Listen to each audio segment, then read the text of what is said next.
Hello বন্ধুরা, আপনারা কি জানেন পৃথিবীতে এমন কিছু জায়গা আছে যেখানে মানুষ সহজে পা রাখতে সাহস করে না? ঘন অন্ধকার, অজানা প্রাণী আর এমন কিছু রহস্য যেগুলো আজও বিজ্ঞান ব্যাখ্যা করতে পারেনি। এই জঙ্গল ঠিক তেমনই এক জায়গা। এই জঙ্গলের নাম অ্যামাজন জঙ্গল বা একে রেইন ফরেস্টও বলা হয়। চারিদিকে শুধু গাছ আর কুয়াশায় যেন এক জীবন্ত গোলকধাঁধা। এখানে নেটওয়ার্ক নেই, দিকও ঠিক রাখা যায় না, আর কয়েক মিনিটের মধ্যেই মানুষ পথ হারিয়ে যায়।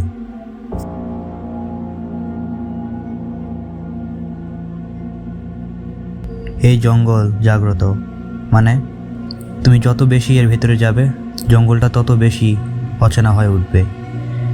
এই জঙ্গলের আসল ভয় শুধু হারিয়ে যাওয়া নয়, এখানে আছে বিশ্বের সবচেয়ে বিষাক্ত সাপ, অদৃশ্য কিছু প্রাণী, পোকামাকড় আর এমন কিছু প্রাণী যাদের চলাফেরার আওয়াজ তুমি শুনতে পারবে কিন্তু তাদের দেখতে পারবে না। অনেক অভিযাত্রীর রিপোর্ট অনুযায়ী বলা হয় জঙ্গলে কিছু একটা তাদের অনুসরণ করছিল, কিন্তু তারা তাদেরকে দেখতে পারেনি। রাতে এই জঙ্গলের ভেতরে থেকে এমন সব শব্দ শোনা যায় যেগুলো কোনো প্রাণীর নয়। লোকেরা বলে এই শব্দ অনুসরণ করে যে সামনে যায় তাদের বেশিরভাগই আর ফিরে আসতে পারে না।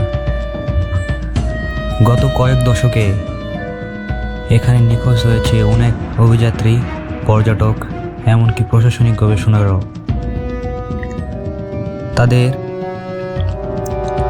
ক্যাম্প পাওয়া গেছে, জিনিসপত্র পাওয়া গেছে, কিন্তু মানুষ নেই, এখন নেই।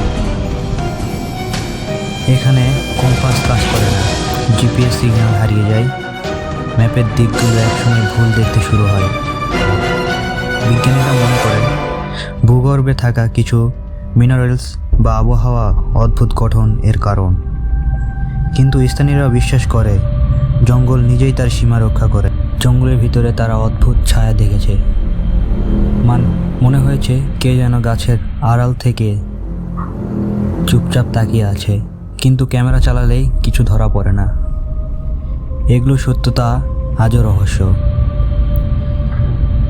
এই কারণেই মানুষ এই জঙ্গলে যাওয়ার আগে হাজারোবার ভাবতে বাধ্য হয়। প্রকৃতি যতটা সুন্দর ততটাই অজানা। তুমি কি সাহস পেতে এই জঙ্গলে পা রাখতে,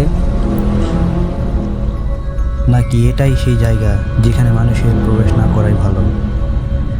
ভিডিওটি ভালো লেগে থাকলে অবশ্যই লাইক করবেন এবং এরকম অজানা ভিডিওর জন্য আমাদের চ্যানেলটাকে সাবস্ক্রাইব।